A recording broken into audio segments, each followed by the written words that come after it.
Hello, Louie. Hello, everybody out there. Are you ready for another Today's Decay, July 28th edition? I am.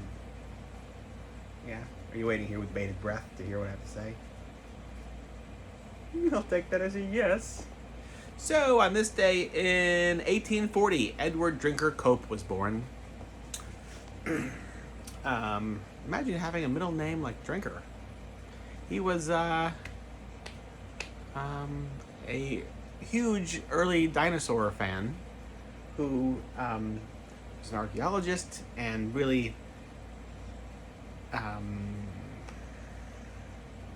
well, I mean, maybe most of what he did was wrong. Who knows? Because I feel like a lot of early archaeological digs wound up going in the wrong direction. But I'm a big fan of anybody who digs history, and Edward Drinker Cope is one of those people, and he kind of defined early archaeological processes and studies, and was involved in a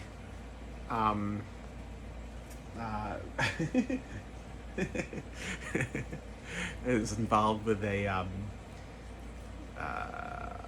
I'm going to say like an online flame war in the Victorian era, basically, that was termed the Bone Wars, of him and one of his colleagues who adamantly disagreed with each other on, I don't know, something to do with dinosaurs, and so like had this like ongoing argument that was like a very public thing between the two of them, and it was called at the time the Bone Wars. So for that reason alone, early dinosaur fan, and being involved with the Bone Wars, the Great Bone Wars number 1. Will there be a Bone Wars number 2? Louis, that's why you're interested in this story, aren't you? the great profile over here. Who else? What else? Marcel Duchamp, born on this day, 1887. I don't think he's really worth talking about. I think he's just a crook. How do you like that? Ha! The Baroness Elsa von Lauren. I can't even pronounce it right. The Baroness Elsa von Laurentag. Nope, I'm not going to do it. The Baroness Elsa. You know, my friend, the Baroness Elsa. She came. I'm pretty damn certain she came up with that urinal arm-mutt thing, and he did not. So I'm not really. I like the concept of Dadaism is awesome. It's the Bromley contingent, circa 1912 or whatever year. But, yeah, Marcel Duchamp? No, thank you. Where is that book? I'm gonna figure this out. 1 second. Where is that book? Oh, there it is. All right.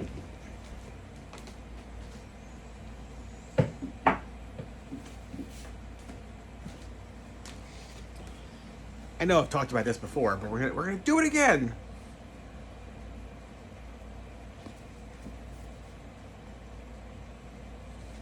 On Marcel Duchamp's birthday, who was born on this day, July 28th, 1887, 1 year before the Ripper murders.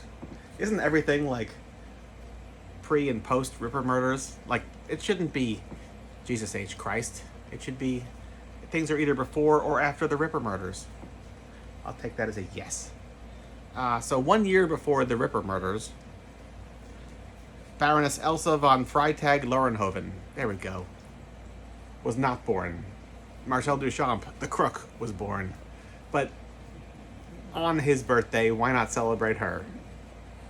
Baroness Elsa. True Dadaist. All for it. What else? Also on this day, 1913, Laird Krieger was born. Laird Krieger was a Hollywood heavy. That's a little pun because he was of large stature, stout, some may say, and he was determined to be a leading man, kind of like similarly to what Vincent Price was in the 40s before House of Wax and a series of other horror films kind of made him a genre actor. Anyway, Laird Krieger. Oh, look at that! This all fits together. I didn't even do that on purpose. Here I am. Haha! All right, here's here's what I'm so proud of myself for. Laird Krieger starred as Jack the Ripper in John Brahms' The Lodger, something like 1944-ish, give or take. If you haven't seen it, it is a fantastic film noir horror film that has like elements of like, I mean, it's just beautiful sweeping crane shots on like fog-shrouded cobblestone London streets. Beautiful. It was well enough received at the time that a follow-up of a sort, which isn't really a follow-up, but kind of whatever. Hangover Square, also starring Laird Krieger. Laird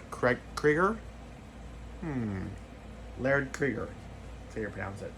Anyway, so he was also in I Wake Up Screaming, starring Betty Grable. But yeah, he was determined to not be a Jack the Ripper type character, a hard-boiled detective or anything of that nature. He wanted to be like the romantic lead, and he definitely wasn't. He wasn't getting those kind of roles. He was a big guy and was determined to starve himself to be a romantic lead, and you can see it most dramatically in Hangover Square, which I want to say is his last film. It's got to be his last film because it was shot out of sequential order, and you could see like he'll like walk in one frame and walk out of another frame, and they're shot at different months or something, and there's points where like his clothes are fitting him, and there's points where his clothes are like hanging off of him, like just loose clothing, as clothing will do.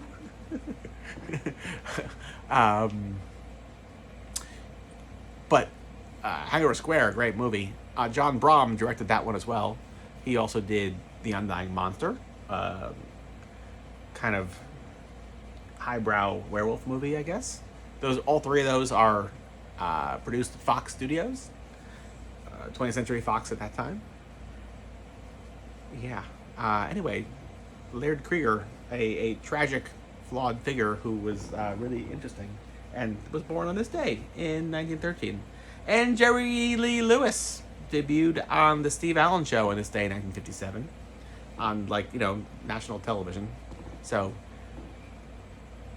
while Jerry Lee Lewis, that wasn't the start of his career, it certainly was. It catapulted him to a international level, if not even before then. But this is a great performance. This is the one where he's got like that white and black, or I'm gonna guess white and black. It's a black and white television, so who knows? But he's got that like striped, that large striped shirt on, where he puts on an excellent performance. So that's the story. It's everything that happened today. Well, we don't hear that very much. Thank you for protecting the homestead, sir. Whoa. Yeah, alright. We're going to continue to try to protect the homestead until tomorrow, where you're welcome to join back in for another Today's Decay. Isn't that right, pal? Okay. Goodbye.